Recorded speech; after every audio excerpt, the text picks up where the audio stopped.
सभी विद्यार्थियों का शिव्या कैम एकेडमी में हार्दिक स्वागत और अभिनंदन करते हैं।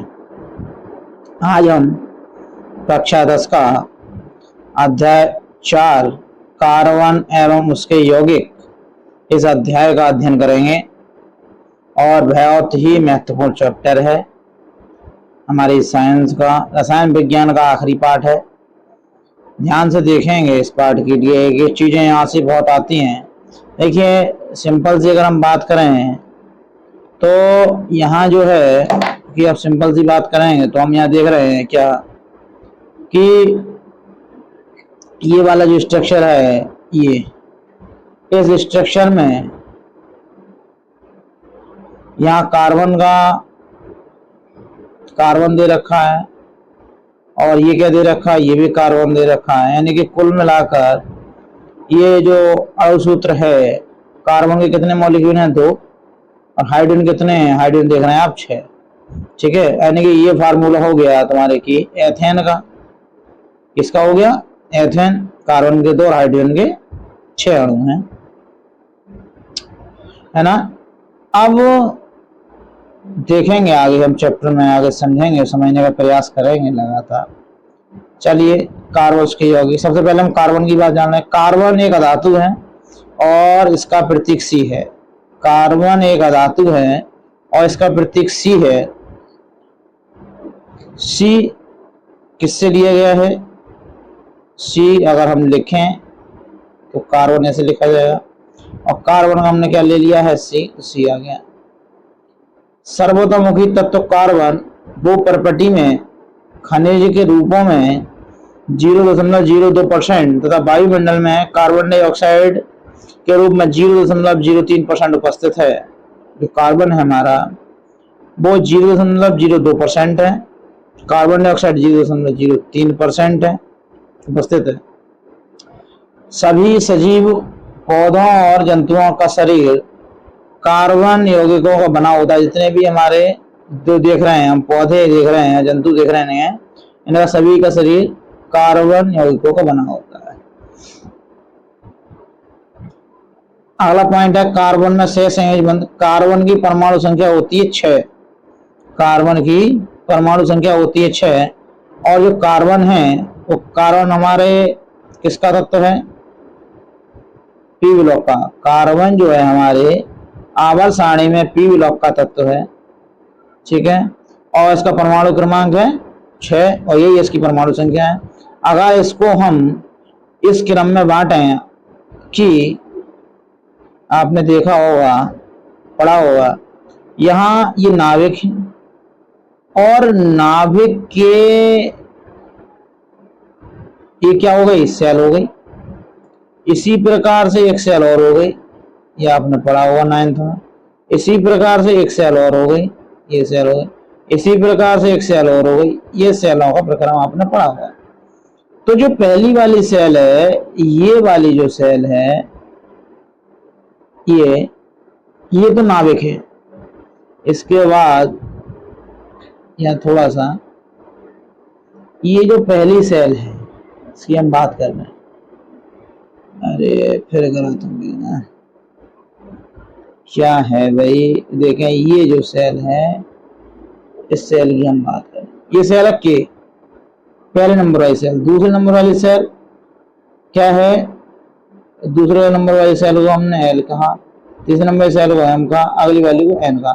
यानी कि हमने इन सभी सेलों की अगर हम बात करें तो पहली वाली के, अगली वाली को एल, उससे अगली को एम, उससे अगली को एन, ऐसे कहा है। ठीक है, यहाँ एक छोटी सी चीज सीखने वाली ये है, आपने देखा भी होगा कि एक शब्द लिखा जाता है ऑर्बिट, ठीक है, और एक शब्द लिखा जाता है ऑर्बिटल। Orbit, orbital. तो ऑर्बिटल की हिंदी तो होती है कक्षा और ऑर्बिट की जो हिंदी होती है वो होती है कक्ष। या हम इसका एक नाम है सेल, ऐसे। सेल को हम कहें तो सेल को कहा जाता है कोश। तो चाहे तो कोश कह लीजिए चाहे कक्षा कह लीजिए। ठीक है, जो मुख्यतः संरचना है, यानी ये संरचना है और इसके अंदर नाभिक है। ये जो सेल है बाहर वाली, इस सेल को हम नाम देते हैं, इस वाले सेल को, तो हम ये हमारी सेल हो गई। और जो अंदर का स्पेस है ये हमारा ऑर्बिटल हो गया। ठीक है, तो सेल की संख्या क्या है, पहली सेल को क्या है के, अगली सेल को एल, अगली सेल को एम। तो के में कितने इलेक्ट्रॉन आ गए 2 और एल में कितने आ गए 4।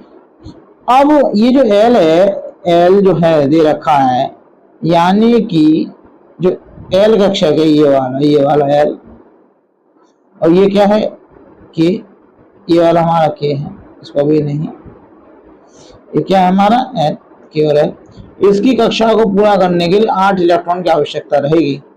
4 हैं, 4 और चाहिए तो कितने हो जाएंगे, 8 हो जाएंगे। 4 इलेक्ट्रॉन आवश्यक है। देखिए कार्बन चतुर्संयोजी है, संयोजकता 4 होती है। कार्बन ना तो 4 इलेक्ट्रॉन खोकर C4 धनायन, ना ही 4 इलेक्ट्रॉन प्राप्त करके C4 ऋणायन आयनिक आवरण बनता है। नहीं तो ये 4 इलेक्ट्रॉन खो सकता है, ना ही 4 इलेक्ट्रॉन प्राप्त कर सकता है। 4 अतिरिक्त इलेक्ट्रॉन को धारण करना कार्बन के लिए अत्यंत कठिन है। तो 4 इलेक्ट्रॉन चाहिए, तभी तो इसकी कक्षा में 8 इलेक्ट्रॉन होंगे। एल में 8 करने चाहिए, 8 होते हैं, पहली कक्षा में 2 और अंतिम कक्षा में 8। कार्बन द्वारा 4 इलेक्ट्रॉन खोने के लिए अत्यधिक ऊर्जा की आवश्यकता होगी। जितने भी उसके पास जो 4 इलेक्ट्रॉन, या तो वो 4 इलेक्ट्रॉन निकाल दे या 4 इलेक्ट्रॉन गेन कर ले। तो 4 इलेक्ट्रॉन अगर निकाल रहा है तो समझ लीजिए 4 इलेक्ट्रॉन खोने के लिए अत्यधिक एनर्जी की आवश्यकता रहेगी। देखेंगे आगे। और ये कार्बन अपने अन्य परमाणु अथवा अन्य तत्वों के परमाणु और इलेक्ट्रॉन से साझेदारी कर आवरण बनता है। यदि एक बात याद रखें कि ये तुम्हारा कार्बन हो गया और कार्बन का 1 इलेक्ट्रॉन ये पड़ा, कार्बन का अगर देखें तो 1 इलेक्ट्रॉन ये हो गया, एक ये हो गया, एक ये हो गया, एक ये हो गया।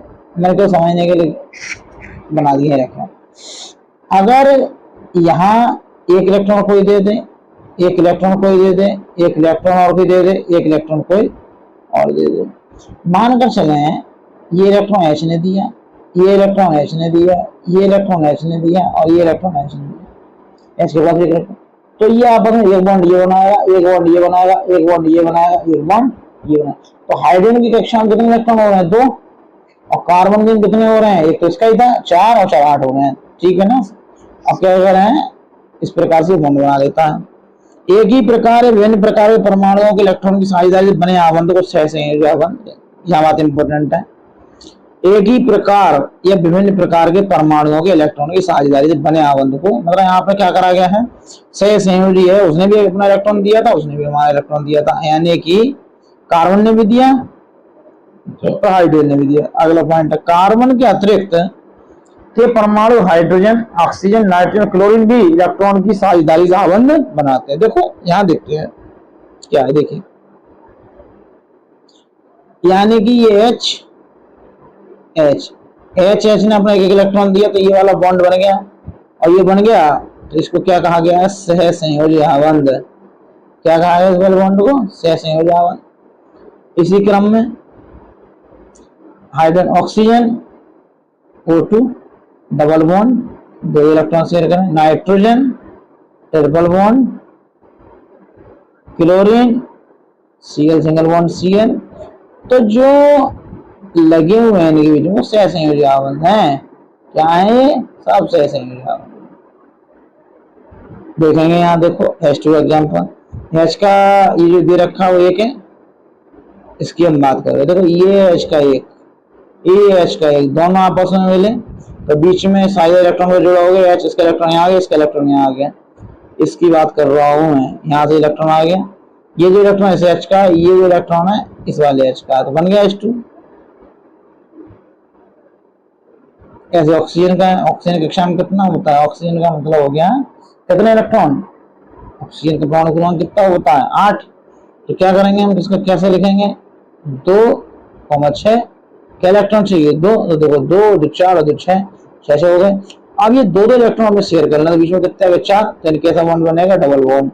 देखिए ये मैंने क्या बोला, ऐसे नाइट्रोजन का होगा, नाइट्रोजन में देखो कितना परमाणु क्रमांक होता है नाइट्रोजन का, 2 और 3 5 और 2 7, यानी कि कह सकते हैं तो नाइट्रोजन का जो परमाणु क्रमांक है, नाइट्रोजन का परमाणु क्रमांक है वो यानी कि 7 है। 7 को अगर बांटोगे तो के में कितने आया, 2 है ना, और एल में कितना है 5। 5 को पूरा करने कितने इलेक्ट्रॉन चाहिए, प्लस 3। 3 इलेक्ट्रॉन की आवश्यकता है, 3 बॉन्ड बनाएगा। देखो 3 बॉन्ड। जल के अणु में ऑक्सीजन 2 अणु आबंध होते हैं और एकल आबंध के द्वारा जुड़ते हैं। तो ये ऑक्सीजन इसने अपना दे दिया, इसने अपना दे, ऑक्सीजन और 2 यानी कि हाइड्रोजन ने अपना इलेक्ट्रॉन दिया, ठीक है ना, और इस हाइड्रोजन ने अपना दिया। तो ऑक्सीजन क्या जरूरत है, ऑक्सीजन को भैया अपना 2 इलेक्ट्रॉन की जरूरत है, सिंगल बॉन्ड बन गया। सहसंयोजी आबंध देखो दोनों बीच में। सहसंयोजी भौतिक गुण क्या है, सहसंयोजी जो है कि सहसंयोजी यौगिकों के गलनांक एवं क्वथनांक, यानी कि यहाँ जो आबंध लगता है उसके गलनांक और मेल्टिंग पॉइंट और बॉइलिंग पॉइंट हमेशा कम होते हैं, क्योंकि इनके बीच अंतराणु बल बहुत कम होता है। अंतराणु बल बहुत कम होता है। सहसंयोजी यौगिक विद्युत के कुचालक होते हैं, क्योंकि इलेक्ट्रॉन के बीच और कोई आवश्यक कण नहीं होता, कुचालक होते हैं। सर्वोत्तमुखी प्रकृति क्वेश्चन आपको देखने को मिला था पिछली बार, कारण सर्वोत्तमुखी प्रकृति को समझाइए, इंपोर्टेंट है भैया, इस पे लिख ले, इस पे नोट कर लें, 2025 के लिए आ सकता है प्रश्न। सर्वोत्तमुखी प्रकृति क्या है, श्रृंखला, कार्बन कार्बन परमाणुओं के बीच सहसंयोजी आबंध बनाकर लंबी श्रृंखला, शाखित श्रृंखला और वलय संरचना वाले यौगिकों का निर्माण करते हैं। यहाँ एक जो शब्द दे रखा है भाई भौतिक नहीं है, यहाँ इसको सुधार कर लीजिए। ये जो है यहाँ की बात कर रहे हैं, ये भौतिक, भौतिक नहीं है, यहाँ जो है यहाँ है यौगिक, ठीक है। निर्माण कार्बन परमाणु एक दूसरे एकल बंध, द्विबंध, त्रिबंध जुड़े हो सकते हैं। यहाँ देखो इसको, देखो एक बार समझो उसको, पार्ट को क्या कहा गया है, कार्बन के परमाणु एक दूसरे के साथ एकल बंध, यानी कि ये कार्बन सिंगल बॉन्ड,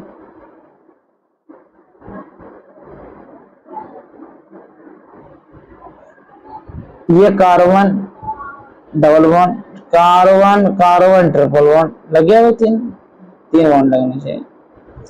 अब बनाकर लंबी श्रृंखला, लंबी श्रृंखला कैसे होगी, सी ऐसे करके सी लंबी श्रृंखला होगी। यहाँ H के 3, यहाँ पर H के 2, यहाँ H के 2, यहाँ H के 2, यहाँ H के 2, ऐसा करके ये संरचना कैसी होगी, लंबी संरचना होगी। अब इसी संरचना को ये कैसे होगी, लंबी श्रृंखला होगी। अब इसको साबित करो, यहाँ का जो CH2 है इसको उठाओ और यहाँ शिफ्ट कर दो, तो यहाँ का एक H कम हो जाएगा, यहाँ H बढ़ जाएगा, यानी H जाएगा तो कहीं नहीं रहेगा कहीं पे, यानी क्या होगा, देखो क्या होना चाहिए, CH3 CH और यहाँ लगा दिया जाए CH3, यहाँ क्या होगा CH2, यहाँ क्या होगा CH3, तो समझ में आ रहा है बात। तो ये क्या बनेगी, शाखित होगी। इसी तरह श्रृंखला, इसी बल संरचना कैसे होगी, एक कार्बन दूसरा कार्बन तीसरा कार्बन चौथा कार्बन पांचवा कार्बन, 5 ही बना ले, इसके मध्य इसके मध्य, इन दोनों के इसके बन गई बल संरचना। कार्बन परमाणु संयुक्त 4 होते हुए पढ़ चुके हैं, जिसके कार्बन परमाणु 4 अन्य कार्बन परमाणु, एक संयोजी परमाणु HCl ऑक्सीजन नाइट्रोजन सल्फर के साथ आबंध बना सकता है। ठीक है, बात समझ में आ गई। Double bond triple bond carbon carbon के मध्य में होना चाहिए। आगे देखें मेरे प्रिय विद्यार्थियों, मैं एक बात कहना चाहता हूं आपसे, इस पाठ के 1 शॉट के लेक्चर में सभी पॉइंटों को ध्यानपूर्वक ईपी बोर्ड 2025 को ध्यान में रख के सारे तथ्यों को बड़ा संभाल के लगाया गया है। एक एक तथ्य आपके नोट्स का काम करेगा। मैंने आपसे एक बार कहा था कि आप अपनी कॉपी पर इसको नोट्स को जरूर अवश्य नोट कराएं। जब आप नोट्स को लिखेंगे तो लिखने के साथ साथ आपको याद भी होगा और याद होगा तो इन्हीं में से क्वेश्चन आपको मिलेगा। और हम ये आप बता दें आपके लिए कि आगे आने वाले समय में सब कुछ चेंज होने वाला है। देखो हम सिस्टम पर भी चेंज करेंगे लगातार, जो है अभी थोड़ा सा कम सुधार हुआ है, आगे आने वाले समय में और ज्यादा सुधार होगा। लेकिन जब तक आप हाई स्कूल क्लास ले रहे हैं, लेकिन अगली बार जब आप इंटर की क्लास लेंगे और ज्यादा सुधार देखने को मिलेगा। ठीक है, अब हम हाइड्रोकार्बन पढ़ते हैं। देखिए टॉपिक पर आते हैं। हाइड्रोकार्बन दो प्रकार का होता है, संतृप्त और एक असंतृप्त। यानी कि इंग्लिश में बात करें तो सैचुरेटेड, अनसैचुरेटेड। जिन कार्बन परमाणु बीच में सिंगल बॉन्ड, देखो कार्बन कार्बन सिंगल, उसे एल्केन कहते हैं। सामान्य सूत्र CnH2n+2 है। असंतृप्त में क्या पहचान होती है? असंतृप्त के दो भाग बांटेंगे, एल्किन और एल्काइन। जिसमें डबल बॉन्ड है वो इन की आवाज देगा, जिसमें ट्रिपल बॉन्ड है वो आयन की आवाज देगा। तो ये एक डबल बॉन्ड है कार्बन कार्बन में तो एल्किन, ट्रिपल बॉन्ड है तो एल्काइन, और सिंगल बॉन्ड है तो एल्केन। ठीक है, इसका सूत्र CnH2n+2, CnH2n, CnH2n-2। अब ये क्वेश्चन बहुत पूछा जाता है कि इलेक्ट्रॉन बिंदु संरचना को समझाइए। संतृप्त हाइड्रोकार्बन एथेन, सीधी बात है, कोई दिक्कत नहीं है। कार्बन कार्बन को लगा लिया गया भाई, नहीं समझाया, चलो हम समझाते हैं। ये कार्बन, एक पेन को लेना है, ये कार्बन है और ये कार्बन, दो कार्बन है, दो कार्बन है, सी के दो गए, लिख दिया हमने बताया था एक सी के पास संयुक्त चार होते, चार बॉन्ड लगेंगे, तो एक बॉन्ड, दो बॉन्ड, तीन बॉन्ड, चार बॉन्ड लगे। इसी सी के पास लगा एक बॉन्ड तैयार, एक बॉन्ड, दो बॉन्ड, तीन बॉन्ड, चौथा और तैयार है। तो इस सी पे कितने एच आए? 3। इस सी पे कितने एच आए? 3। और सी ने कितने इलेक्ट्रॉन किया? शेयर एक एक। तो इन सी के द्वारा ये वाला देखो एक एक इलेक्ट्रॉन है, ये एच के द्वारा शेयर। तो ऐसी संरचना को बिंदु संरचना के नाम से जाना जाता है। देखो CH4 मीथेन या मेथेन कह सकते हैं इसको, चारों कार्बन है, इथेन, प्रोपेन, C3H8, ये सब संरचनाएं आप बना सकते हैं जो संरचना बनानी है। अब बात करते हैं एल्कीन है डबल बॉन्ड। तो डबल बॉन्ड में C2H4 है, यानी कि इसमें ये होगा भाई कार्बन कार्बन कार्बन कार्बन के मध्य डबल बॉन्ड। अब कार्बन कितने बॉन्ड बचे? 2। इस कार्बन 2 हो गए चार, और जो स्थान है वहां H लिखो, हो गया 4, बन गया। C2H2 इसी प्रकार होगा, एक C ट्रिपल बॉन्ड C, यहाँ H, यहाँ H, बन गया ट्रिपल बॉन्ड वाला एथाइन हो गया। यहाँ एक बात और याद रखिए, जो एथीन है उसका दूसरा नाम एथिलीन है, और जो C2H2 है इसका नाम एसिटिलीन है। याद रखिए वाली बात। एथाइन को तो एसिटिलीन के नाम से जानते हैं और एथीन को एथिलीन के नाम से जाना जाता है। याद देखिए कार्बन कार्बन में मतलब डबल बॉन्ड, यहाँ कार्बन कार्बन मतलब ट्रिपल बॉन्ड, ट्रिपल बॉन्ड, एक बॉन्ड में 2 इलेक्ट्रॉन और 3 बॉन्ड में 6 इलेक्ट्रॉन। देखो संरचना देखिए, एल्कीन एथीन हो गया, बन गया। प्रोपीन है, बना दिया। ब्यूटीन है, बना दिया। देखो डबल बॉन्ड है, किन्हीं दो कार्बन के मध्य में लगाना है आपको डबल बॉन्ड। एथाइन के आ गई नाम C4H6, 4 दूनी 8, 2 हटा दी, लगा दो किन्हीं दो कार्बन के मध्य में। सीधी श्रृंखला देख लीजिए, सी देखो मैं समझाई थी, इसी प्रकार C3 एक एक करके जोड़ देते हैं। साखित इधर उधर आप जोड़ दीजिए, साखित हो जाएगी। पेंटेन संरचना देखिए, पेंटेन कितने का? 5, प्रत्येक पर 4 बॉन्ड, 4 बॉन्ड होने के बाद में क्या लगा? हाइड्रोजन, बन गई पेंटेन। और सीधी संरचना जा रही है तो उसको एल पेंटेन के नाम देंगे। और अगर ये संरचना ऐसी होती, ऐसे यहाँ होता CH3 और यहाँ होता CH3 और CH3 ऐसे करवा के चला जाता, तो उसको नाम देते आइसो पेंटेन, ऐसे नियो पेंटेन। ठीक है ना? नियो क्या हुआ? ये, या नियो ऐसे होगा कि भाई यहाँ यहाँ यहाँ यहाँ कौन आया? CH3, यहाँ कौन आया? CH3, यहाँ कौन आया? CH3, और यहाँ कौन आया? CH3, यहाँ कौन है? C को कितना है? 4 बॉन्ड। अब क्या 1 2 3 4 5 यानी किसको क्या बना? ये बना पेंटेन।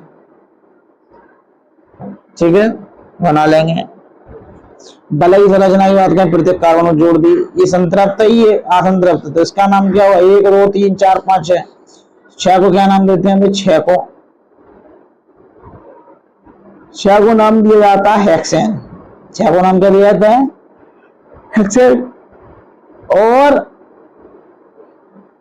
ये चक्र में है इसलिए इसके नाम के आगे लगा लो साइक्लो। साइक्लो मतलब चक्र, साइक्लो हेक्सेन ही है। यहाँ क्या है, यहाँ क्या है वो सीडोल बॉन्ड। ये क्या है, ये बेंजीन आप जानते ही हैं, संवेदी ऐसे करके हेक्सेन हो गया। साइक्लो लिखना चाहिए तो नहीं लिखा, कोई बात नहीं, आप लिख लीजिए। फंक्शनल समूह, देखिए यहाँ बहुत बड़ी बात है, इसको थोड़ा ध्यान रखेंगे।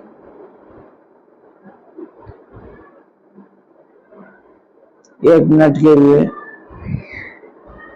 सुने ध्यान से। क्रियात्मक फंक्शन करो, ठीक है।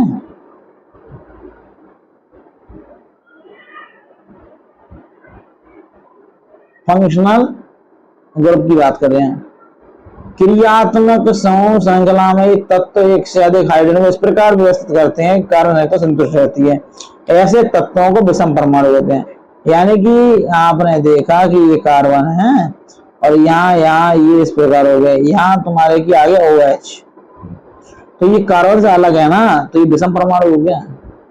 ऐसे तत्व क्या करते हैं, लेकिन संयोजकता क्या कर रहे हैं, संतुष्ट कर रहे हैं। तो ऐसे परमाणुओं को हम क्या कह देते हैं, विषम परमाणु। ये विषम परमाणु विभिन्न परमाणुओं का समूह जो कार्बन यौगिकों की अभिक्रियाशीलता विशिष्ट गुण प्रदान करता है। विषम परमाणु या विभिन्न परमाणुओं का समूह जो कार्बन यौगिक की क्या करता है, अभिक्रियाशीलता और उसके विशिष्ट गुण को क्या करता है, गुण प्रदान करता है, क्रियात्मक समूह कहलाते हैं। आगे बढ़े। Cl Br, Cl है तो हेलो है, ये सब फंक्शनल ग्रुप में हेलो बोलते हैं, ठीक है। यहाँ एक बात और नोट करने वाली है, नोट कर लो यहाँ पे। यहाँ हेलो है, क्लोरोब्रोम बोलेंगे, IUPAC में क्लोरोब्रोम बोला जाएगा। एल्कोहल्स ये सामान्य नाम है, क्या है, सामान्य। इसके बाद हम पढ़ेंगे इसमें IUPAC, ठीक है। आई का मतलब समझ रहे हैं, आई का मतलब होता है इंटरनेशनल, क्या होता है, इंटरनेशनल। यू का मतलब होता है यूनियन, पी का मतलब होता है प्योर, ओ का मतलब होता है ऑफ, और ए का मतलब होता है एप्लाइड केमिस्ट्री, ठीक है, एप्लाइड केमिस्ट्री। तो Cl को क्लोरो, Br को ब्रोमो, I को आइड और F को फ्लोरो। OH को देखो यार, IUPAC OH को क्या कहेंगे, OH को बेटा कहते हैं ऑल। ये एल्डिहाइड है, नहीं ऑल, हाँ एल्डिहाइड है, और एल्डिहाइड में IUPAC में क्या लगाते हैं, अल। कीटोन है तो क्या लगाएंगे, ऑन, ठीक है। और तुम्हारे की क्या है, कार्बोक्सिलिक है, क्या है, तो कार्बोक्सिलिक के लिए लगाया जाता है लास्ट में ओएक अम्ल, ओएक अम्ल, ठीक है। यही है हमारे। अगला पॉइंट है समजातीय श्रेणियां, यानी यौगिकों की वह श्रृंखला जिसमें कार्बन श्रृंखला में स्थित हाइड्रोजन एक ही प्रकार के क्रियात्मक समूह द्वारा विस्तारित। देखो ये मेथेन है, ये एथेन है, ये प्रोपेन और ये ब्यूटेन है, एक ही क्रियात्मक समूह द्वारा विस्थापित की गए हैं, तो ऐसे यौगिकों को समजातीय श्रेणी कहते हैं। यानी यौगिकों की वह श्रृंखला जिसमें कार्बन श्रृंखला में स्थित हाइड्रोजन एक ही प्रकार के क्रियात्मक समूह से क्या हो रहा है, विस्थापित हो रहा है, ठीक है। यानी कि आपके पास ये होता CH4 और इसकी क्रिया हम OH से करा देते क्षारीय, तो ये यहाँ पे विस्तृत हो जाता, तो क्या बन जाता है, ये CH3, ये तो बना हुआ है, देखो ऐसे ही हम इसको विस्तृत कर लेंगे, ठीक है। CH2 को अंतर 14 माइक्रोन द्रव्यमान का कोई अंतर होता है, बीच बीच में आता जाएगा, CH2 बढ़ जाएगा। देखो हेलोजन पूर्व लग्न पहले लगे, क्लोरो ब्रोमो आइडो कुछ भी हो, हमने प्रत्येक चैप्टर को संयोग को बनाया है, इसलिए ध्यान रखिए। देखो अनुलग्न आगे, अनुलग्न मतलब होता है आगे, आगे लगेगा, यानी कि जब आप नाम लिख लें पूरा तो उसके बाद में लगाते हैं। तो एलो कर क्या कहेंगे, मतलब और एल्डिहाइड को अल, कीटोन को ऑन, कार्बोक्सिलिक को एक एसिड, एल्कीन को इन और एल्काइन को आयन। ठीक, 1 मिनट।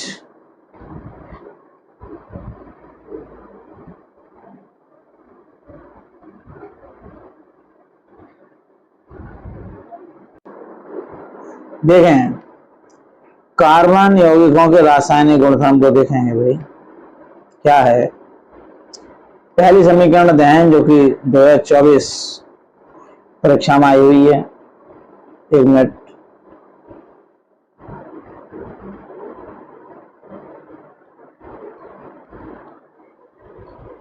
क्या है भाई? देखें, दहन तो मतलब क्या है कि मेथेन को जब वायु की उपस्थिति में जलाया जाता है, ऑक्सीजन होगी वायु की उपस्थिति में, तब कार्बन डाइऑक्साइड और H2 मतलब जल और ऊष्मा आपको प्राप्त होती है, प्रकाश भी आपको प्राप्त होता है, एनर्जी प्राप्त होती है। कार्बन के बारे में अगला पॉइंट देखें। कार्बन उसके यौगिक ईंधन के रूप में प्रयोग किए जाते हैं, प्रचुर मात्रा में ऊष्मा प्रकाश मुक्त करते हैं। अगर हाइड्रोकार्बन को जलाएंगे तो नीली स्वच्छ ज्वाला के साथ उत्पन्न होते हैं। असंतृप्त हाइड्रोकार्बन दहन करने पर धुएं वाले पीली ज्वाला उत्पन्न करते हैं। देखो, स्वच्छ होगा, संतृप्त होगा तो नीली ज्वाला होगी, और उसको धातु होगी मतलब असंतृप्त हाइड्रोकार्बन होगी तो उसको पीली ज्वाला होगी। क्योंकि असंतृप्त हाइड्रोकार्बन में कार्बन की जो परसेंटेज है वो संतृप्त हाइड्रोकार्बन से अधिक होती है, इसलिए कार्बन का पूर्ण उपचयन नहीं हो पाता। तो ऑक्सीडेशन देखें भाई, एल्कोहल है, एल्कोहल का क्षारीय यानी कि KMnO4 एक K2Cr2 की उपस्थिति में करा दीजिए तो क्या बन जाएगा? एल्कोहल जो है, एथेनॉल जो है वो कार्बोक्सिलिक में चेंज हो जाएगा। यह हाइड्रोजनीकरण कराया गया है, हाइड्रोजन को जोड़ना।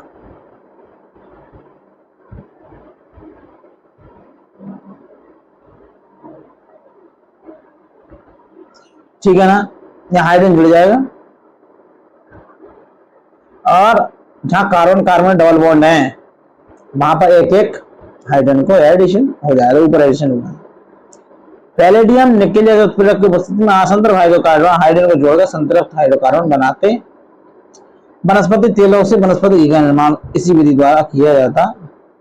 प्रतिस्थापन अभिक्रिया CH4 है, एक Cl का उससे जुड़ जाएगा और HCl बन जाएगा। प्रतिस्थापन अभिक्रिया कहते हैं। एथेनॉल और एथेनोइकम देखिए, एथेनॉल का सूत्र होता है, एथेनॉल का फार्मूला है CH3 CH2H, ethanoic CH3 COOH, ये एथेनोइक है। एक एक करके देखें। रंगहीन गंध और जलने वाला स्वाद, जल में घुलनशील, क्वथनांक 351 के, उदासीन प्रकृति, सोडियम का क्रिया करा दी, सोडियम फिनॉक्साइड बन जाएगा। सॉरी, एल्कोहल है ना, तो एल्कोहल सोडियम एथॉक्साइड बन जाएगा, निकल जाएगा। निगलीकरण में क्या होगा? निगलीकरण में H2SO4 डाला हमने, सांद्र H2SO4 पड़ेगा यहाँ पे, तो ये किसमें चेंज होगा? एथीन में चेंज हो जाएगा। आगे देखें, अभी तो है चैप्टर 4 अभिक्रिया करा दें। कार्बोनेट तथा हाइड्रोजन कार्बोनेट से अभिक्रिया 2CH3COOH plus Na2CO3 sodium carbonate क्रिया कराई तो क्या बन गया? सोडियम एसीटेट CH3COOH निकल गया, CO2 निकल गया। इसी प्रकार सेम है, वहां जो है सोडियम कार्बोनेट लिया गया है, वहां सोडियम हाइड्रोजन कार्बोनेट लिया गया है, यानी वहां खाने का सोडा है और अगले नंबर पे NaSCO3 धावन सोडा, मतलब Na2CO3 क्या धावन सोडा, ये खा। अगला ये बहुत इंपॉर्टेंट प्रश्न है, साबुन और अपमार्जक। आप भी ने देखा होगा कि साबुन लंबी श्रृंखला वाले कार्बोक्सिल अम्लों के सोडियम पोटेशियम लवण होते, सोडियम Na पोटेशियम K, तो यहाँ CH17H35COOH बड़ा साबुन का सोडियम हो सकता है, पोटेशियम हो सकता है। साबुन केवल मृदु जल में सफाई किया करते हैं, लेकिन जो सॉफ्ट साबुन सॉफ्ट है क्रिया करेगा। अगर साबुन क्या है, साबुन क्या जल जो है मृदु है तो झाग होते हैं, नहीं होगा, कठोर होगा तो झाग नहीं होगा। अपमार्जक क्या होते हैं? अपमार्जक लंबी श्रृंखला वाले कार्बोक्सिलिक अम्लों के अमोनियम या सल्फोनेट के लवण होते हैं। अपमार्जक कठोर एवं मृदु जल में भी सफाई किया करते हैं। साबुन अणु देख लीजिए, साबुन का अणु है। जल रागी सिरा आयनिक भाग होता है। जल विरागी सिरा लंबी हाइड्रोकार्बन श्रृंखला है, ये आपको दिखाई दे रही। साबुन के अणु की संरचना ये आता है साबुनीकरण, ठीक है, ध्यान रखिए। साबुन की सफाई मैल तेलीय होते हैं, आपको पता है। जल विरागी सिरा तेल में घुल जाता है, ये जो तेल है इसमें घुल जाएगा। और जल रागी सिरों के चारों तरफ पानी से गिर जाता है, इसे ही मिसेल संरचना कहते हैं। तो ये मिसेल है। तो वो इस डायग्राम में एक बात ध्यान रखिए, ये जो दिखाई दे रहा है तेल की होंगी एरोलेन है, ये जो दिखाई दे रही तेल की होंगी, यहाँ तेल को मैल लगा हुआ है। ये जो सोडियम है ये दे रखे हैं, ये दे रखे। ये सोडियम जो है क्या करेंगे, एक प्रकार के आयनिक हैं और ये जब मैल के साथ क्रिया करके उस मैल को दूर करने का काम करें। साबुन का मिसेल मैले पानी में उड़ाने में मदद करता है और कपड़े साफ हो जाते हैं। साबुन कठोर जल में उपस्थित मैग्नीशियम और कैल्शियम के लवण के साथ अभिक्रिया करे आगुलनशील पदार्थ इसका बनाता है। ये इसकम सफाई प्रक्रिया में बाधा डालता है। अपमार्जक का उपयोग यानी डिटर्जेंट का उपयोग करके कठोर जल में सफाई प्रक्रिया प्रभावशाली कठोर नल में उपस्थित मैग्नीशियम और कैल्शियम आयनों के साथ आगुलनशील इसकम नहीं बनता अपमार्जक का उपयोग करें। तो देखिए हमने पूरे अध्याय को बड़ा बारीकी से समझाया है आपके लिए। बहुत ही इंपॉर्टेंट चैप्टर था, ठीक है। इतना ही इसमें हमने रखा है। एक वीडियो के अंदर, एक लेक्चर के अंदर हम आपको जो दो नाम आते हैं ना, उनका मतलब ये है कि हम IUPAC रह रहे हैं, वो हम आपको करा देंगे, ठीक है। और IUPAC का मतलब क्या है? आई है, आई का मतलब होता है इंटरनेशनल, अंतरराष्ट्रीय। यू का मतलब क्या होता है? यूनियन। यू का मतलब यूनियन। पी का मतलब होता है प्योर। ओ का मतलब होता है ऑफ। और ए का मतलब होता है अप्लाइड केमिस्ट्री, अप्लाइड रसायन, ठीक है। ये हम एक वीडियो बना देंगे बड़ी सी, तो उसके अंदर आपको IUPAC नाम पूरा मिलेगा। तो इसमें से हमने IUPAC को हटा दिया है टॉपिक को, और टॉपिक आएगा क्या, हम एक छोटी सी वीडियो IUPAC के ऊपर रहेंगे और उस IUPAC में आपको सिखाएंगे कौन सा किस प्रकार से रखा जाना चाहिए, क्या नाम होगा, कहाँ हेरिजन लिया जाएगा, क्या लिया जाएगा, क्या नहीं लिया जाएगा, ये हम बात आगे करेंगे, ठीक है। किसी छात्र को कोई डाउट हो तो बताइए। चलिए भाई, ज्यादा लंबा वीडियो नहीं करेंगे। शिव्या केम एकेडमी में आपका हार्दिक स्वागत, और आपने इतना साथ दिया। अब हम इसके बाद रसायन विज्ञान पूरा हो गया, जीव विज्ञान को पढ़ेंगे, और पढ़ने के साथ साथ आप नोट करते रहिए, अपनी कॉपी बना लीजिए बढ़िया करके, अच्छी से। जैसे एग्जाम में जाओ तो आप देख लीजिए, ठीक है ना। चलिए भाई, शिव्या केम एकेडमी में आपका हार्दिक स्वागत और अभिनंदन। शुभ रात्रि।